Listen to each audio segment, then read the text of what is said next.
Good morning বন্ধুরা, have a good day. এখন দিনের বেলা না রাত্রিবেলা ভিডিওটা আপলোড করব তা তো জানি না, তবে আজকে একটা খুব সুন্দর হেলদি যারা ডায়েট করছেন তারাও খেতে পারবেন, যারা চাল খেতে চান না, কার্বোহাইড্রেটের যে ব্যাপারটা সেটা ত্যাগ করে চলেন তাদের জন্যও কিন্তু এটা একটা খুব সুন্দর ওয়ান পট ডিশ। আপনি ডিনারে, লাঞ্চে, যে কোনো টাইমে খেতে পারবেন। তো আমি একাদশী, পূর্ণিমা বা অমাবস্যা যারা নিশি যাপন করেন বা পুরোটাই একাদশী করেন দুবেলা, তো একদম তো ফল খেয়ে থাকা সম্ভব না। আর এখনকার দিনে আমি কী নিয়েছি, আলু, কোনো কিছু ভাপি টাপি নিইনি, গাজর, বিনস আর ক্যাপসিকাম, শুকনো লঙ্কা, তেজপাতা, মুগ ডাল ভাজা আর ওটস টেলে নিয়েছি। এবার কড়াইতে আমি ঘিতে রান্না করেছি, কারণ আমার তো কোনো কিছু সেই অর্থে বারণ নেই। এবার তাই আমি ঘির মধ্যে, নাহলে সাদা তেলে করা যায়, ঘির মধ্যে আমি দুটো শুকনো লঙ্কা গোটাই ফোড়ন দিয়েছি আর দিয়ে দিয়েছি তেজপাতাটা অর্ধেক করে, দিয়ে দেবো এর মধ্যে সাদা জিরে। সকলকে ভালো থাকার শুভেচ্ছা, পাশাপাশি চলার জন্য অনেক ধৈর্য ধরে যে আমরা চলছি, তার জন্য একে অপরকে হাত ধরে যে চলা, এই যে সিস্টেমটা, এটা কিন্তু আমরা ইউটিউবের মাধ্যমে অনেকটাই শিখে ফেলছি। আর দিয়ে দিলাম সমস্ত সবজিগুলো, কোনো কিছু আলু কিন্তু ভাপিয়ে দিইনি, কারণ যেহেতু আমার জন্যই রান্নাটা করা হচ্ছে এবং আমি দুবেলা এই খাবারটাই খেয়েছি, দুপুরে এবং লাঞ্চে এবং ডিনারে। সবই এরকমভাবে, কেননা বারবার করে করবো তাতে তো সময়টা অনেকটা লাগবে। সকালে রান্না ওদের জন্য করে দিয়েছি, একটু হলুদ দিয়ে দেবো আন্দাজ মতন, আর একটুখানি নুন দেবো, খুব বেশি দেবো না কারণ নুনটা আমার জন্য ঠিক নয়, প্রেশারটা হাই। তো তবে একবারই কাঁচা নুনটা দেবো না। এইভাবে পাকিয়ে নিয়ে করে নেব, আর এটাকে একটু ভাজা করে নেব। তারপরে খুব বেশি পরিশ্রম নেই, সত্যি কথা বলতে কি, আমি দুপুর 2টোর সময় এটা বসিয়েছি আর 3টের সময় আমার মানে খাওয়া কমপ্লিট হয়ে গেছে। কারণ খিচুড়ি দেখবেন অনেকক্ষণ গরম থাকে, তো হয়ে যাওয়ার পরেই যে সঙ্গে সঙ্গে খেতে বসে যাব সেই ব্যাপারটা নয়।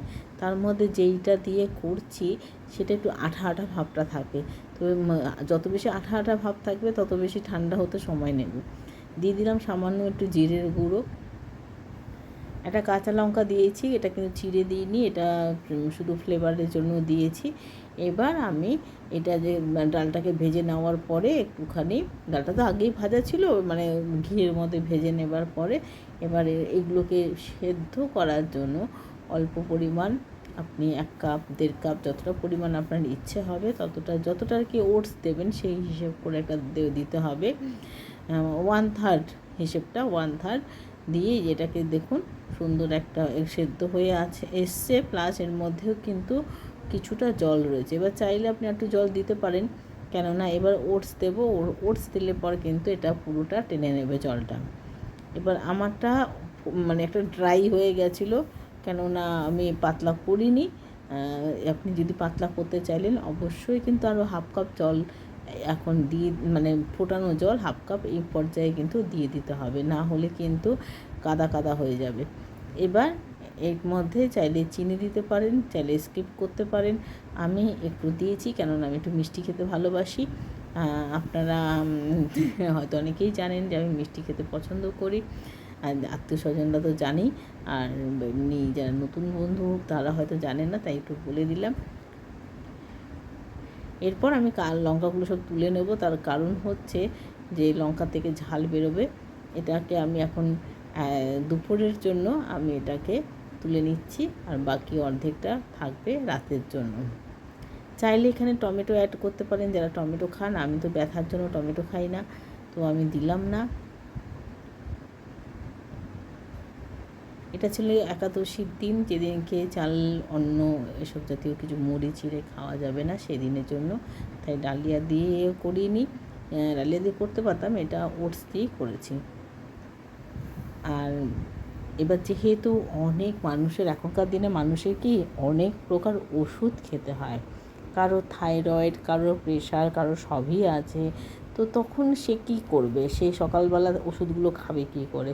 এমনি নির্জলা উপোস থাকে বছরে 2-3টে, সেটা আলাদা কথা, এবার একাদশীটা তো সেই অর্থে আমরা সারাদিন উপোস থাকি না নির্জলা, তো সেইখানে কি করব, কয়েকটা আমন্ড ভিজিয়ে রেখে দিয়ে দিচ্ছি। এটা কিন্তু আমার রোজেরই খাবার। তো আজকে কলা ছিল না বলে কলা দিলাম না, দিয়ে দিয়েছি খেজুর, আর দিয়ে দেবো কিছুটা পরিমাণ ওটস, আর সামান্য চিনি দিয়ে এইরকম একটা থকথকে খাবার বানিয়ে সকালবেলার খাবারটা খেয়ে নিয়েছি। টাটা।